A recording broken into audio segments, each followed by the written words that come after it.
Have you ever noticed that the people who are chronically under-earning are seldom unintelligent? They are often educated, capable, self-aware, sometimes even very skilled at what they do. And yet, money just never seems to move. It's not growing, it's not stabilizing, or it comes in and then disappears again. So in this video, I'm going to break down 10 patterns that show up again and again with chronic under-earners. Because once you can see them clearly, it's a lot harder to keep them running unconsciously. Because clarity almost always comes before change. And as you're listening, you'll probably recognize yourself in more than one of these. One of the first things you'll notice with chronic under-earners is the way they talk about their lives. There's a lot of language around being stuck, trapped, limited by circumstances. Time, responsibilities, other people, the economy, their past, the depression, the inflation, the recession. And what's important here is that this isn't fake or dramatic. They genuinely feel this way. This usually connects to what I call the money trust wound, the limiting belief that I'm bad with money. If early on you learn that life happens to you rather than through you, your system doesn't feel safe taking ownership. Control feels risky, not empowering. So staying stuck actually feels safer than choosing and being responsible for the outcome. The second trait is giving power away. Chronic under-earners tend to place the solution somewhere outside themselves. And so long as the locus of control is external, nothing will change. A better boss, a better partner, a break, a lucky opportunity, someone noticing them. Sometimes this shows up as waiting, sometimes as blaming, sometimes as quietly hoping something external will step in and fix it. This also links strongly to the Prince Charming pattern.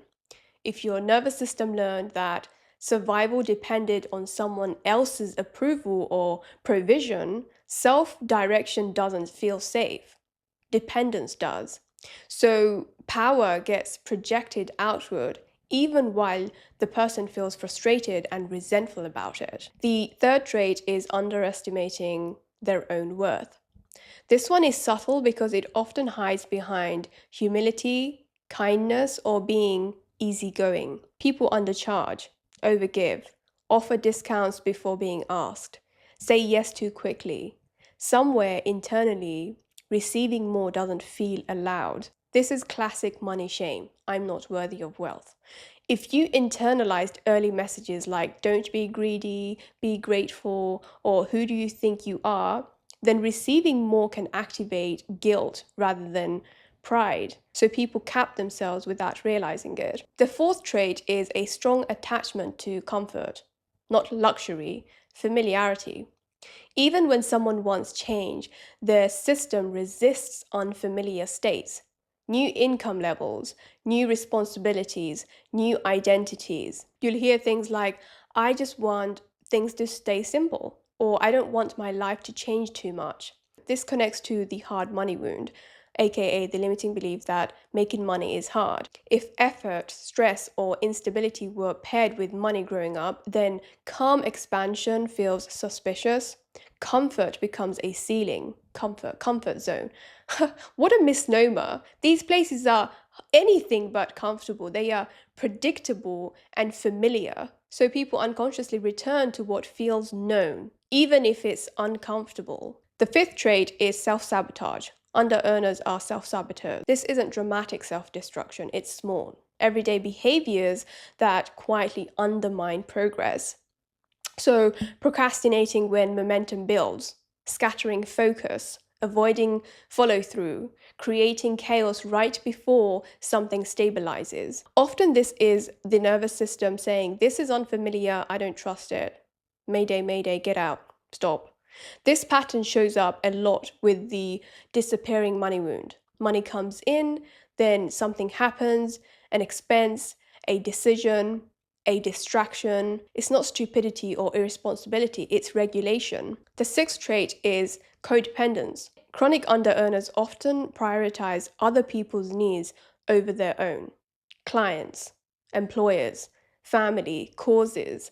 This is often framed as being caring or ethical, but it usually comes at the expense of self-protection. If love or belonging was conditional growing up, being needed can feel safer than being paid. This links strongly to money shame and money trust. People earn approval instead of income, then feel quietly resentful when approval doesn't pay the bills. The seventh trait is living in financial chaos. Paycheck to paycheck, constant juggling, crisis mode.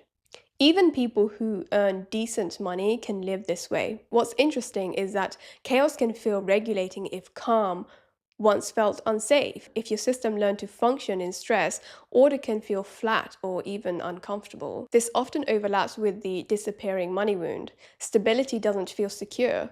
It feels fragile. The eighth trait is vagueness.